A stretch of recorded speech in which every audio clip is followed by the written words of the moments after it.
Hello students, welcome back to my channel. तो आज की इस क्लास में हम पढ़ने वाले हैं BA fifth semester major paper 8 history unit 3।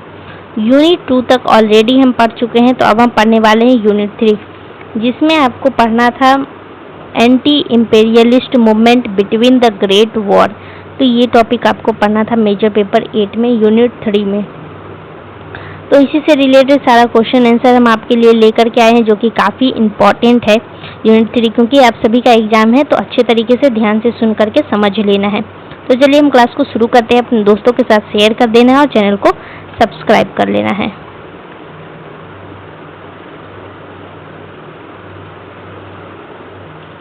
तो सबसे पहला क्वेश्चन पूछा गया है कि what were the reason for the emergence of Arab national. इसमें आपको बताना है कि अरब राष्ट्रवाद के उदय के क्या कारण थे। तो ध्यान से कहानी सुनिएगा, क्या कारण था पॉइंट वाइज हम आपको बताएंगे, उसको ध्यान से बस याद कर लेना है। बाकी यहाँ पे जो भी लिखा गया है उसको बस यहाँ पे रीड कर लेना है आपको, और जो हम आपको समझा रहे हैं बस उसको ध्यान से सुनिए। तो अरब राष्ट्रवाद का क्या मतलब है, यहाँ पे लिखा गया अरब राष्ट्रवाद। तो इसका क्या मतलब है? इसका मतलब है कि अरब देशों के लोगों में यह भावना आना कि वे सब एक हैं और उन्हें एक स्वतंत्र राष्ट्र बनाना चाहिए। तो अब हम समझते हैं कि ये भावना पैदा क्यों हुई। तो सबसे पहला पॉइंट कि ऑटोमन एम्पायर यानी ऑटोमन साम्राज्य बहुत समय तक अरब क्षेत्रों पर राज करता था, लेकिन धीरे धीरे यह साम्राज्य कमजोर हो गया, और जब शासन कमजोर होता है तो लोगों में असंतोष बढ़ता है और वे आज़ादी के बारे में सोचने लगते हैं। तो दूसरा बड़ा कारण क्या था? पहला पॉइंट हम आपको बता चुके हैं, दूसरा पॉइंट हम आपको बताते हैं। दूसरा बड़ा कारण था कि पश्चिमी देशों का हस्तक्षेप था इसमें, जैसे ब्रिटेन और फ्रांस का इसमें हस्तक्षेप था। तो ये देश अरब क्षेत्रों में अपने फायदा के लिए दखल देने लग गए और वहां पर नियंत्रण जमाने लग गए थे। तो इससे अरब लोगों को लगा कि उनकी जमीन और अधिकार छीने जा रहे हैं, इसीलिए उनमें स्वतंत्रता की भावना जाग गई। और तीसरा कारण था कि साझी पहचान, यानी अरब के लोगों की भाषा, संस्कृति और धर्म लगभग एक जैसा ही था, मतलब साझी पहचान, जिसको इंग्लिश में बोला जाता है कि कॉमन आइडेंटिटी था। तो इससे उनमें यह भावना बनी कि हम सब एक हैं, और इसी से राष्ट्रवाद मजबूत हो चुका था। तो अब चौथा कारण हम आपको बताते हैं कि चौथा कारण क्या था। चौथा कारण था कि प्रथम विश्व युद्ध के बाद का विभाजन, ये चौथा कारण था। तो युद्ध के बाद क्या हुआ कि युद्ध के बाद अरब क्षेत्रों को अलग अलग हिस्सों में बांट दिया गया और उन पर विदेशी देशों का नियंत्रण हो चुका था। तो इससे लोगों में गुस्सा और असंतोष और बढ़ गया था। तो इन सभी कारणों की वजह से ही कमजोर शासन, विदेशी हस्तक्षेप और साझा संस्कृति और युद्ध के बाद का विभाजन, ये चारों प्रकार का जो हम आपको 4 पॉइंट बताए हैं, तो ये चारों कारण की वजह से ही मिलकर के अरब के लोगों में एकता आया और आज़ादी की भावना पैदा हुई, जिसे हम अरब राष्ट्रवाद कहते हैं। आई होप आपको ये समझ में आ गया होगा कि क्या क्या कारण था। तो right A note on the Arab Israel conflict. इसका कहने का क्या मतलब है कि अरब इजराइल संघर्ष पर एक नोट लिखना है आपको। तो ध्यान से सुनिए कि अरब इजराइल संघर्ष बहुत ही पुराना और जटिल विवाद है, जो मुख्य रूप से पैलेस्टाइन की जमीन को लेकर के है। तो सबसे पहले आपको समझना है कि इस क्षेत्र पर पहले अरब लोग रहते थे, बाद में यहूदी लोग भी यहाँ आकर के बसने लग गए थे, क्योंकि वे इसे अपना ऐतिहासिक और धार्मिक घर मानते थे। इससे दोनों के बीच क्या हुआ कि लड़ाई झगड़ा शुरू हो गया। तो ये जो युद्ध हो चल रहा था, इसमें किस लिए युद्ध चल रहा था? तो पैलेस्टाइन के लिए युद्ध चल रहा था। तो अब 1948 में एक बड़ा बदलाव हुआ। इजराइल नाम का नया देश बना। जैसे ही इजराइल बना, आसपास के अरब देश को यह स्वीकार नहीं हुआ। उन्हें लगा कि उनकी जमीन उनसे छीन ली गई है। तो इस कारण की वजह से ही अरब देश और इजराइल के बीच युद्ध शुरू हो गया था। तो इसके बाद बहुत सारे युद्ध हुए, जैसे कि यहाँ पे नाम भी दिया गया है। तो सबसे पहला युद्ध हुआ 1948 में हुआ था युद्ध। उसके बाद हुआ 1967 में हुआ, जो कि 6 डे वॉर चला था, इसको हम 6 डे वॉर बोलते हैं। फिर 1973 में युद्ध हुआ। तो इन युद्धों के पीछे कुछ कारण भी था। तो क्या कारण था? तो पहला पॉइंट याद रखिएगा कि पहला कारण था कि जमीन का विवाद। दूसरा कारण था कि धार्मिक महत्व, जैसे कि यह क्षेत्र जो है यहूदियों, मुसलमानों और ईसाइयों तीनों के लिए पवित्र था, इसीलिए धार्मिक महत्व भी वहाँ पे था और इन सभी वजह से युद्ध भी हुआ था। तीसरा पॉइंट कि राजनीतिक अधिकारों के लिए लड़ाई भी लड़ रहे थे लोग। तो अब ध्यान देने वाला बात इसमें यह है कि ये जो समस्या है आज तक पूरी तरह हल नहीं हुई है। तो आज भी इन क्षेत्रों में तनाव बना रहता है और यह मध्य पूर्व की शांति के लिए एक बड़ी चुनौती है, मिडिल ईस्ट के लिए बड़ी चुनौती बन चुकी है। जैसा कि आप न्यूज़पेपर में भी अभी सुन रहे होंगे कि मिडिल ईस्ट में क्या चल रहा है, वॉर चल रहा है। अगला क्वेश्चन पूछा गया है कि एस्टेब्लिशमेंट ऑफ इजराइल, इस पे आपको नोट लिखना है। तो ये भी अब ध्यान से सुनिए कि इजराइल की स्थापना को समझने के लिए हमें थोड़ा पीछे जाना होगा। तो सबसे पहला पॉइंट याद रखना है कि यहूदी लोग बहुत समय से अलग अलग देशों में रह रहे थे और उनके पास अपना कोई स्वतंत्र देश नहीं था, इसीलिए उन्होंने एक आंदोलन शुरू किया जिसे जायोनिस्ट आंदोलन कहा जाता है। तो इसका क्या उद्देश्य था? ये जो आंदोलन शुरू किया गया, इसका उद्देश्य था कि यहूदियों के लिए एक अलग राष्ट्र बनाना।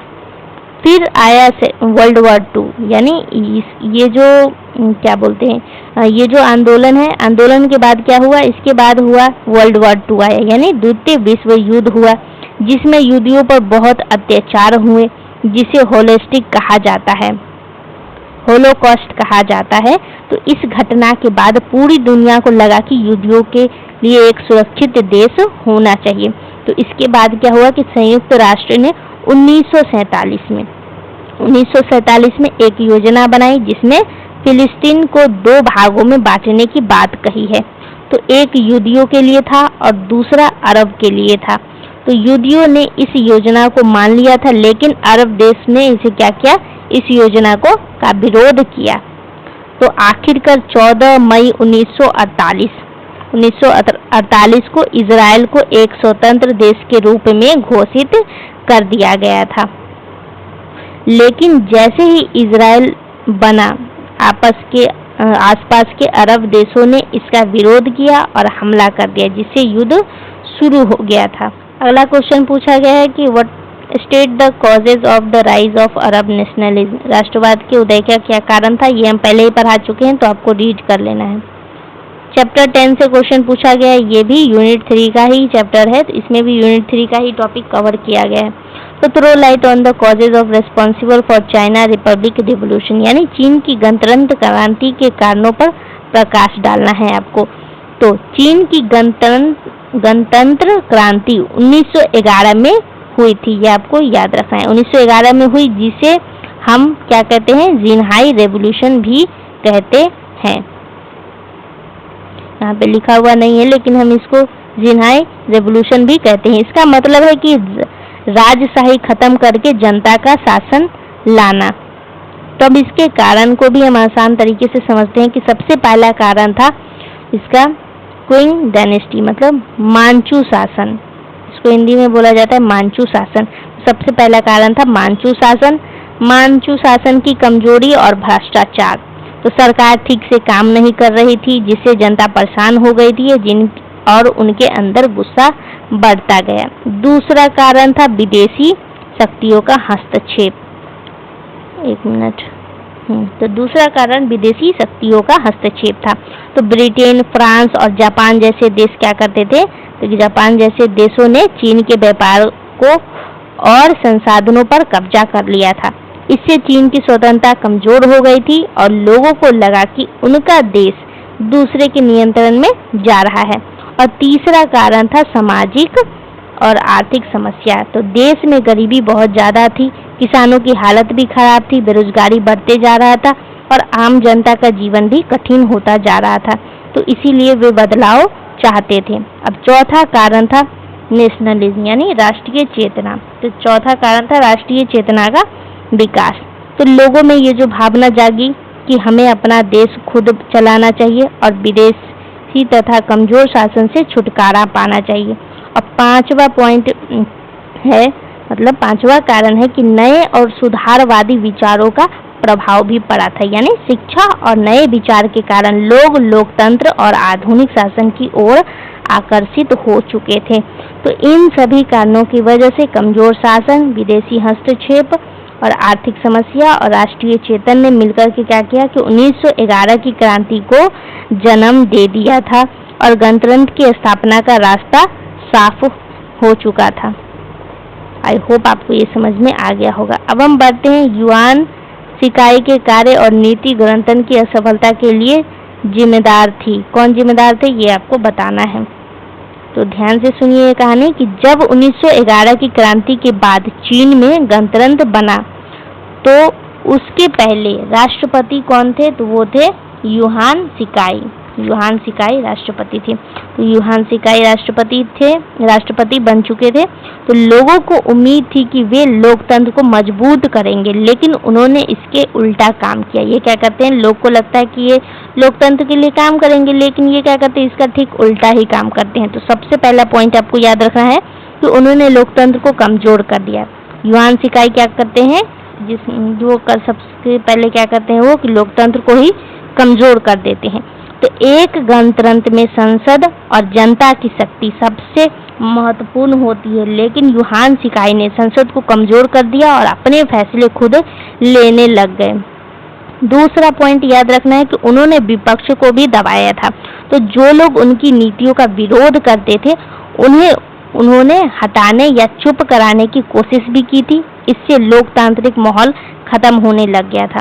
और तीसरा और सबसे बड़ी गलती क्या थी इनकी कि खुद को सम्राट बनाने की कोशिश किए ये।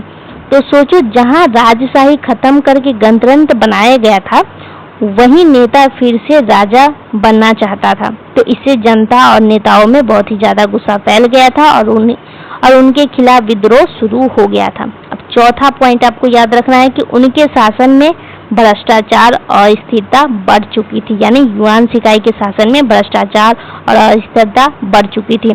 तो युआन शिकाई क्या करते हैं कि देश के हित से ज्यादा अपनी सत्ता को महत्व देते हैं, जिससे प्रशासन कमजोर हो चुका था। तो इन सभी कारणों की वजह से ही चीन में राजनीतिक अराजकता फैल गई और गणतंत्र मजबूत नहीं हो पाया था। तो आई होप आपको ये भी समझ में आ गया होगा। अब हम बढ़ते हैं क्वेश्चन नंबर 3 की तरफ। प्रथम विश्व युद्ध में चीन की भागीदारी कैसी थी और पेरिस संधि पर चीन की प्रतिक्रिया क्या थी? तो ये भी आपको समझना है कि सबसे पहले आपको समझना है कि प्रथम विश्व युद्ध में चीन सीधे युद्ध नहीं लड़ रहा था, लेकिन उसने मित्र राष्ट्रों का समर्थन किया, यानी उसने क्या किया कि एलाइड पावर्स का समर्थन किया। तो सबसे पहला पॉइंट आपको याद रखना है कि चीन की भागीदारी, ये आपका सबसे पहला हेडिंग है। तो चीन ने युद्ध में सैनिक कम भेजे, लेकिन उसने हजारों मजदूर यूरोप भेजे जो सड़कों, रेल लाइन और सैन्य कामों में मदद करते थे। तो चीन की उम्मीद थी कि युद्ध के बाद उसे अपने खोए हुए क्षेत्र, खास करके शेंडोंग, वापस मिल जाएंगे और विदेशी प्रभाव कम होगा। दूसरा पॉइंट आपको याद रखना है कि जब युद्ध खत्म हुआ तो 1919 में, यानी 1919 में ट्रीटी ऑफ वर्साइल यानी पेरिस शांति संधि हुई थी। 1919 में क्या हुई कि ट्रीटी ऑफ वर्साइल हुआ। चीन को उम्मीद था कि उसके अधिकार वापस मिलेंगे, लेकिन इसका उल्टा शेडोंग क्षेत्र वापस जापान को ही दे दिया गया था। इससे चीन के लोगों को बहुत बड़ा झटका लगा और वे गुस्सा में आ गए। तीसरा पॉइंट आपको याद रखना है कि इस अन्याय के खिलाफ छात्रों, युवाओं और बुद्धिजीवियों ने क्या किया कि आंदोलन शुरू कर दिया था, जिसे मई 4th मूवमेंट यानी मई चौथा आंदोलन कहा जाता है। ये आपको याद रखना है, कहा जाता है। तो इस आंदोलन की क्या खासियत थी? तो इस आंदोलन की कुछ खास बात भी थी, जिसमें आपको पहला पॉइंट याद रखना है कि विदेशी शक्तियों के खिलाफ विरोध किया गया। दूसरा पॉइंट आपको याद रखना है कि राष्ट्रवाद की भावना का बढ़ना, मतलब राष्ट्रवाद की भावना बढ़ चुकी थी। और तीसरा पॉइंट आपको याद रखना है कि आधुनिक और नए विचारों का विकास हो चुका था इस टाइम में। तो आसान भाषा में बोले तो चीन ने युद्धों में सहयोग किया, लेकिन बाद में उसे न्याय नहीं मिला। इससे जनता में गुस्सा बढ़ा और मई चौथा आंदोलन के रूप में एक बड़ा राष्ट्रीय आंदोलन शुरू हो चुका था। अब अगला question, throw light on the personality and character of Sun Yat Sen and mention his role in the history of China. तो अब इसके बारे में आपको बताना है कि सन यात सेन को आधुनिक चीन का जनक माना जाता है। वे जो थे ये एक महान क्रांतिकारी नेता थे जिन्होंने चीन को बदलने का सपना देखा था। तो सन यात सेन बहुत ही ईमानदार, देशभक्त और दूरदर्शी नेता थे। उनका जीवन सादा था और वे हमेशा जनता के हित के बारे में ही सोचते थे। तो वे स्वार्थी नहीं थे बल्कि देश की भलाई के लिए काम करते थे और उनमें नेतृत्व करने की क्षमता भी थी और लोगों को एकजुट करने की ताकत भी थी। तो उन्होंने क्या किया कि वो कुछ विचार बताते हैं, जिसमें आपको सबसे पहले वो बताते हैं 3 प्रिंसिपल ऑफ द पीपुल। तो ये सिद्धांत इनके द्वारा दिया गया था, सन यात सेन के द्वारा ये सिद्धांत दिया गया, और जिसमें 3 मुख्य बात भी है। तो इसमें आपको ये जो दिया गया 3 प्रिंसिपल ऑफ द पीपल, इसका 3 पॉइंट आपको याद रखना है। पहला पॉइंट क्या है कि राष्ट्रवाद, यानी देश को विदेशी नियंत्रण से मुक्त कराना। दूसरा पॉइंट लोकतंत्र, यानी जनता की सरकार होनी चाहिए। तीसरा पॉइंट इसमें आपको याद रखना है कि जन कल्याण, यानी लोगों की भलाई और समानता लोगों के बीच होनी चाहिए। तो ये 3 पॉइंट आपको याद रखना है। 3 प्रिंसिपल ऑफ पीपल में आपको 3 पॉइंट याद रखना है। तो सन यात सेन ने जिहान रेवोल्यूशन, जो कि 1911 की क्रांति है, तो इसमें महत्वपूर्ण भूमिका निभाई है। तो इस क्रांति के कारण चीन में सदियों पुरानी राजशाही समाप्त हो चुकी थी और गणतंत्र की स्थापना हुई। तो उन्होंने चीन को आधुनिक और लोकतांत्रिक बनाने की दिशा में मार्ग दिखाया। अगला सवाल पूछा गया, right a brief essay on the may 4th revolution. तो मे 4th रेवोल्यूशन के बारे में हम आपको अभी तुरंत समझाएं, तो इसका आपको स्क्रीनशॉट ले लेना है। अब हम बढ़ते हैं युआन शिकाई की विदेशी नीति की संक्षिप्त चर्चा कीजिए, ये भी हम आपको समझा चुके हैं। What was the nature of the China Republican revolution, यानी चीन की गणतंत्र क्रांति की प्रकृति क्या थी। तो 1911 में चीन की गणतंत्र क्रांति, जिसे जिहान रेवोल्यूशन, मतलब XINHAI, हाँ, तो ये रेवोल्यूशन का नाम है। तो इसको कहा जाता है जिहान रेवोल्यूशन कहा जाता है, जो कि 1911 में हुआ। तो उसकी प्रकृति, यानी उसका असली स्वरूप क्या था, इसे हमको समझना चाहिए बहुत ही ध्यान से। तो पहला पॉइंट आपको याद रखना है कि सबसे पहला यह एक राजनीतिक क्रांति थी। ये जो थी सबसे पहले यह राजनीतिक क्रांति थी। इसका मुख्य उद्देश्य मांचू राजवंश को हटा करके गणतंत्र स्थापित करना ही इसका मुख्य उद्देश्य था, यानी राजा की जगह जनता की सरकार बनाना ही इसका उद्देश्य था। दूसरा पॉइंट कि यह क्रांति राष्ट्रवाद से प्रेरित थी। लोग विदेशी हस्तक्षेप और कमजोर शासन से परेशान थे, इसीलिए वे मजबूत और स्वतंत्र चीन बनाना चाहते थे। तीसरा पॉइंट कि इस क्रांति पर लोकतंत्र, समानता और आधुनिक सोच का असर भी था। लोग पुराने तरीके छोड़कर के नए तरीके और बेहतर शासन की ओर बढ़ना चाहते थे। और चौथा पॉइंट, ध्यान देने वाली बात इसमें यही है चौथा पॉइंट में कि यह पूरी तरह सामाजिक और आर्थिक क्रांति नहीं थी। तो समाज की संरचना, जैसे कि अमीर गरीब का अंतर या किसानों की स्थिति ज़्यादा नहीं बदली, इसीलिए इसे पूरे सामाजिक क्रांतिकारी नहीं कहा जा सकता है। अब अगला क्वेश्चन है कि कुओमिंटांग पार्टी के सिद्धांतों और कार्यों पर संक्षिप्त नोट लिखना है आपको। तो कुओमिंटांग को हम शॉर्ट फॉर्म में बोलेंगे KMT। तो हम बात कर रहे हैं KMT की। तो KMT की एक महत्वपूर्ण राजनीतिक पार्टी थी जिसकी स्थापना सन यत सेन ने की थी। तो इसकी स्थापना सन यत सेन करते हैं। तो इसकी कुछ सिद्धांत के बारे में हम जानेंगे कि इसका क्या सिद्धांत है। तो KMT पार्टी के मुख्य सिद्धांत है जो कि जिसका नाम है 3 प्रिंसिपल ऑफ द पीपुल था।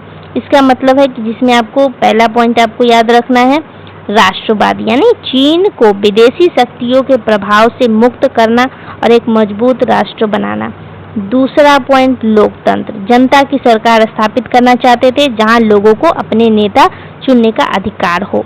तीसरा पॉइंट इसका क्या प्रिंसिपल था, जन कल्याण यानी लोगों की आर्थिक और सामाजिक स्थिति को सुधारना यानी सभी के लिए बेहतर जीवन सुनिश्चित करना। तो ये 3 प्रिंसिपल था, ये आपको याद रखना है।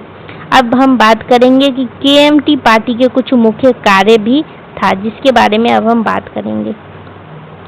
तो केएमटी पार्टी का मुख्य कार्य क्या था, तो सबसे पहला पॉइंट आपको याद रखना है कि विदेशी हस्तक्षेप का विरोध करना। दूसरा पॉइंट क्या था कि चीन की राष्ट्रीय शक्ति का मजबूत करना, मतलब चीन की राष्ट्रीय एकता को मजबूत करना। तीसरा कार्य क्या था इसका, कि लोकतांत्रिक शासन को स्थापित करना। और चौथा था इसका कि राजनीतिक सुधार लाना। तो ये 4 तरह के कार्य कौन करते थे, तो केएमटी पार्टी का यही कार्य था। तो इस पार्टी ने चीन के राष्ट्रवादी आंदोलन को आगे बढ़ाया और देश को आधुनिक बनाने की दिशा में महत्वपूर्ण भूमिका भी निभाई। अगला क्वेश्चन पूछा गया है कि प्रथम विश्व युद्ध के परिणाम स्वरूप चीन को क्या लाभ हुआ था। तो क्या लाभ हुआ, ध्यान से सुनना है। तो प्रथम विश्व युद्ध के बाद चीन को बहुत बड़े सीधे लाभ तो नहीं मिला, लेकिन हाँ कुछ महत्वपूर्ण लाभ भी मिला है इसको, जिसमें आपको पहला पॉइंट याद रखना है कि पहला लाभ क्या मिला। तो सबसे बड़ा फायदा ये हुआ कि चीन के लोगों में देशभक्ति और राष्ट्रवाद की भावना बढ़ चुकी थी। लोगों को समझ में आया कि उन्हें अपने देश को मजबूत बनाना है और विदेशी नियंत्रण से मुक्ति पाना है। दूसरा लाभ क्या मिला कि नए विचार का प्रसार हुआ था। तो युद्ध के बाद क्या हुआ कि चीन में पश्चिमी विचारों जैसे कि लोकतंत्र, विज्ञान और आधुनिक शिक्षा के प्रति रुचि बढ़ चुकी थी लोगों के अंदर। तो इससे समाज में नई सोच विकसित हुई थी। तीसरा पॉइंट आपको याद रखना है कि आर्थिक अवसर हुआ यानी इकोनॉमिक अपॉर्चुनिटीज मिली। तो युद्ध के दौरान चीन ने मित्र राष्ट्रों को श्रमिक भेजे यानी एलाइड पावर को क्या भेजा, लेबर भेजा। कौन भेजा, तो चीन भेजा युद्ध के दौरान, जिससे उसे कुछ आर्थिक लाभ और रोजगार के अवसर भी मिले। अब चौथा पॉइंट आपको इसमें याद रखना है कि राजनीतिक जागरूकता हो चुका था यानी राजनीतिक जागरूकता, पॉलिटिकल अवेयरनेस बढ़ चुका था। तो हालांकि ट्रीटी ऑफ वर्साइल यानी वर्साई संधि में चीन को शेडोंग क्षेत्र वापस नहीं मिला था, जो कि आपको पता ही है कि वापस चीन को शेडोंग क्षेत्र नहीं मिला, फिर भी इस घटना से लोगों में जागरूकता बढ़ी और उन्होंने अन्याय के खिलाफ आवाज उठानी शुरू कर दी थी। अब पांचवा पॉइंट आपको याद रखना है, पांचवा पॉइंट, 4 पॉइंट हो गया। अब पांचवा पॉइंट आपको याद रखना है, राष्ट्रवादी आंदोलन को बढ़ावा मिला।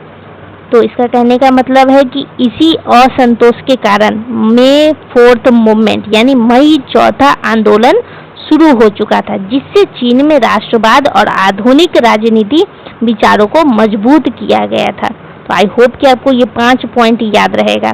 तो क्वेश्चन नंबर 9 यहाँ पे रीड कर लेना है आपको, बाकी डिटेल में आपको समझा दिया गया है, 5 पॉइंट आपको समझाया गया, पांचों याद रखना है।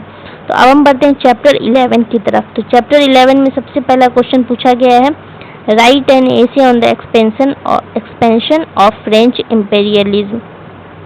तो फ्रांसीसी साम्राज्यवाद का क्या मतलब है, यहाँ पे लिखा गया फ्रांसीसी साम्राज्यवाद का मतलब है कि फ्रांस द्वारा दूसरे देशों पर अपना राजनीतिक, आर्थिक और सांस्कृतिक नियंत्रण स्थापित करना। तो ये कब हुआ और कहाँ तक विस्तार हुआ था इसका, तो ये भी आपको जानना है।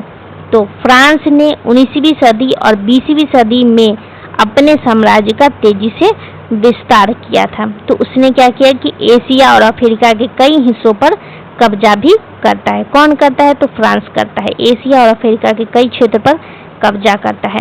पहला पॉइंट आपको इसमें याद रखना है कि एशिया में उसने इंडो चीन पर नियंत्रण किया, और दूसरा पॉइंट याद रखना है कि अफ्रीका में अल्जीरिया, ट्यूनीसिया और पश्चिमी अफ्रीका के कई क्षेत्रों पर शासन किया। तो ये 2 पॉइंट याद रखना है, इन जगहों पर वो क्या करता है कि कब्जा करता है और शासन करता है। तो फ्रांस के कुछ मुख्य उद्देश्य भी थे, यानी फ्रांस के विस्तार के पीछे कुछ कारण भी था, जिसमें आपको पहला पॉइंट याद रखना है कि आर्थिक लाभ कमाना। दूसरा पॉइंट आपको याद रखना है कि कच्चा माल प्राप्त करना चाहते थे फ्रांस, और तीसरा पॉइंट याद रखना है कि अपने व्यापार को बढ़ाना चाहते थे। तो ये 3 पॉइंट आपको याद रखना है। अब हम बात करते हैं कि शासन कैसे किया गया था। शासन कैसे किया गया, तो फ्रांस ने अपने उपनिवेशों में अपनी प्रशासनिक व्यवस्था लागू की और वहाँ के संसाधनों का उपयोग करके अपने फायदे के लिए वहाँ के संसाधनों का उपयोग किया था। साथ ही उसने अपनी भाषा, शिक्षा और संस्कृति को भी फैलाने की कोशिश की, जिसे हम क्या कहते हैं, फ्रांसीसीकरण कहा जाता है, जिसको फ्रांसीसीकरण कहा जाता है। एक मिनट, यहाँ पे लिखा गया है। तो अब इसका परिणाम क्या हुआ ये भी आपको जानना है। तो शुरुआत में फ्रांस को फायदा हुआ, लेकिन धीरे धीरे स्थानीय लोगों में असंतोष बढ़ने लग गया था। क्यों बढ़ने लग गया, तो पहला पॉइंट याद रखना है कि उनकी स्वतंत्रता छिन गई थी, इसीलिए असंतोष बढ़ती जा रही थी। दूसरा पॉइंट आपको याद रखना है कि उनकी संस्कृति दबाई गई थी। तो इसी कारण की वजह से उपनिवेशों में राष्ट्रवादी आंदोलन शुरू हो गया, जिन्होंने फ्रांस के शासन का विरोध किया। तो आई होप आपको ये पूरा समझ में आ गया होगा। अब क्वेश्चन नंबर 2 आपसे पूछा गया, describe the Indo China movement in detail. तो इंडो चाइना आंदोलन के बारे में आपको बताना है विस्तार से। तो इंडो चाइना आंदोलन का क्या मतलब है, इसका मतलब है कि वियतनाम, लाओस और कंबोडिया के लोगों का फ्रांस के खिलाफ स्वतंत्र संघर्ष करना। तो सबसे पहले हम इसकी कुछ बैकग्राउंड के बारे कहानी सुनेंगे कि बैकग्राउंड में क्या हुआ था। तो फ्रांस ने इन क्षेत्रों यानी इंडो चाइना पर लंबे समय तक शासन किया था। तो उसने यहाँ के लोगों से भारी कर वसूले, जमीन पर नियंत्रण किया और संसाधनों का शोषण भी किया। तो इससे आम जनता बहुत परेशान हो चुकी थी। तो आखिर समस्या क्या थी, लोग कौन सा प्रॉब्लम फेस कर रहे थे। तो लोग, पहला पॉइंट आपको याद रखना है कि लोग क्या फेस कर रहे थे। तो किसानों की जमीन छीन ली गई थी और दूसरा भारी टैक्स लगाया गया। तीसरा पॉइंट कि स्थानीय संस्कृति और परंपराओं को दबाया गया था। तो इन सभी कारणों से लोगों में असंतोष और गुस्सा बढ़ने लग गया था। तो इसके बाद क्या हुआ कि आंदोलन कैसे शुरू हुआ। अब अगला क्वेश्चन पूछा गया कि आंदोलन आखिर शुरू हुआ कैसे। तो आपको ये सुनना है ध्यान से कि धीरे धीरे क्या हुआ कि लोगों में राष्ट्रवाद की भावना विकसित हुई और उन्होंने स्वतंत्रता के लिए संघर्ष शुरू कर दिया। तो वियतनाम में इस आंदोलन का नेतृत्व हो ची मिन्ह ने किया था। हो ची मिन्ह ने किया। तो उन्होंने लोगों को एकजुट किया और कम्युनिस्ट विचारधारा के आधार पर आंदोलन को मजबूत बनाया। तो फिर अब हम बात करते हैं कि आंदोलन का विकास आखिर हुआ कैसे। तो द्वितीय विश्व युद्ध के बाद क्या हुआ कि द्वितीय विश्व युद्ध के बाद ये आंदोलन और तेज हो गया था। तो लोगों ने खुलकर के फ्रांसीसी शासन का विरोध किया और अंत में क्या हुआ कि 1954 में जिनेवा समझौता हुआ। इसके बाद फ्रांस को इंडो चाइना से हटना पड़ा और वियतनाम को स्वतंत्रता की दिशा में बड़ी सफलता मिली थी। आई होप कि आपको ये पूरा कहानी समझ में आ गया होगा। अब हमको पढ़ना है चीनी क्रांति के प्रभावों का संक्षेप में वर्णन कीजिए। तो 1911 का चीनी क्रांति, जिसे जियान जो कि हम आपको बताए थे XINHAI, तो ये रेवोल्यूशन कहा जाता है कि चीन में तो इसका महत्वपूर्ण प्रभाव पड़ा था चीन में। तो सबसे बड़ा बदलाव क्या हुआ, पहला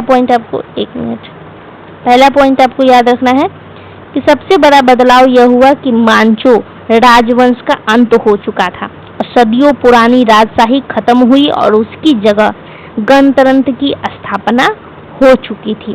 दूसरा पॉइंट आपको याद रखना है कि आधुनिक राजनीति व्यवस्था की शुरुआत हुई थी। तो इस क्रांति के बाद चीन में नई और आधुनिक शासन व्यवस्था शुरू हुई, जिसमें लोकतंत्र की सोच को महत्व दिया गया था। तीसरा पॉइंट क्या हुआ कि राष्ट्रवाद का विकास हुआ था। तो इसका कहने का मतलब है कि लोगों में देशभक्त और राष्ट्रवाद की भावना मजबूत हुई। वे अपने देश को मजबूत और स्वतंत्र बनाना चाहते थे। चौथा पॉइंट आपको याद रखना है कि राजनीतिक अस्थिरता आ चुका था। इसका कहने का मतलब है कि क्रांति के बाद तुरंत स्थिरता नहीं आई। तो देश में सत्ता संघर्ष और सैन्य नेताओं का प्रभाव भी बढ़ गया था, जिससे अस्थिरता बनी रह गई। 5वां पॉइंट आपको इसमें याद रखना है कि आधुनिकीकरण की दिशा में कदम बढ़ चुका था। तो ये जो क्रांति है चीन ने, तो यह क्रांति चीन के आधुनिकीकरण यानी मॉडर्नाइजेशन की दिशा में एक महत्वपूर्ण कदम बढ़ाई थी। तो इससे आगे के सुधारों का रास्ता खुल चुका था। अब छठा पॉइंट आपको इसमें याद रखना है कि आगे के आंदोलनों का प्रेरणा मिला, यानी इस क्रांति ने क्या किया कि आगे चलकर के कम्युनिस्ट आंदोलन और सामाजिक सुधारों को भी प्रेरित किया। और साथ ही ये क्या करते हैं कि साथ ही विदेशी प्रभाव के खिलाफ संघर्ष और तेज हो चुका था। तो ये 6 पॉइंट आपको याद रखना है। इस क्वेश्चन का आंसर में आपको बस 6 पॉइंट याद कर लेना। आपको ये पूरा रीड करने का या पूरा रटने का जरूरत बिल्कुल भी नहीं है। छोटे छोटे पॉइंट में आपको बांट देना है, तो इसी आसान तरीके से आपको अच्छे से तरीके से याद भी हो जाएगा। चलिए अब हम आगे बढ़ते हैं। अगला सवाल है कि मिस्र में राष्ट्रीय जागरण और आंदोलन पर एक नोट लिखना है आपको। तो राष्ट्रीय जागरण का क्या मतलब है, यहाँ पे दिया गया, पूछा गया क्वेश्चन में। तो इसका मतलब है कि लोगों में अपने देश के प्रति जागरूकता और आज़ादी की भावना विकसित होना। तो सबसे पहले हम इसकी भी प्लेबैक यानी इसकी अभी कहानी सुनते हैं कि इसका क्या बैकग्राउंड रहा है। तो क्या हुआ कि आपको ध्यान से सुनना है कि 19वीं और 20वीं सदी में मिस्र पर ब्रिटेन का प्रभाव बहुत बढ़ गया था। धीरे धीरे यह ब्रिटिश नियंत्रण स्थापित हो गया। धीरे धीरे वहाँ क्या हुआ कि ब्रिटिश नियंत्रण स्थापित हो गया था। तो इससे मिस्र के लोगों को लगा कि उनकी स्वतंत्रता खत्म हो रही है। तो अब क्या हुआ कि असंतोष के कारण क्या हुआ कि पहला पॉइंट आपको याद रखना है कि असंतोष के कारण क्या हुआ कि विदेशी शासन आ चुका था। दूसरा पॉइंट आर्थिक शोषण हुआ।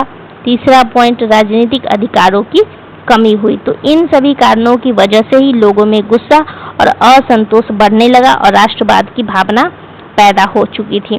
तो आंदोलन और नेतृत्व, अब हम बात करेंगे आंदोलन के बारे में। तो मिस्र में राष्ट्रवाद आंदोलन का नेतृत्व कौन करते हैं, तो वेफ्ट पार्टी करती है, WAFD पार्टी। तो ये करती है और इनके साथ साथ करते हैं सैड